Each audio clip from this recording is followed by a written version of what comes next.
Multiply 5/6 times 2. Whenever you multiply a fraction to a whole number, multiply the whole number to the numerator of the fraction only. So 5 times 2 is 10, and 10 becomes the new numerator.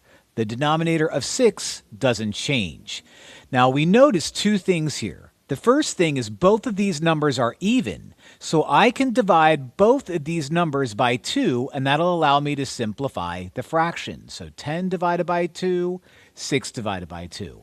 10 divided by 2 is 5, and 6 divided by 2 is 3. Now the numerator is larger than the denominator, which means I can turn this into a mixed number. How do I do that? Try to find out how many times 3 goes into 5. Well, 3 goes into 5 using long division once. 1 times 3 is 3. Now we subtract, and when we do, we get 2. With no more numbers to drop down, 2 becomes our remainder. How do we turn that into a mixed number? The quotient of 1 becomes our whole number that lives out in front.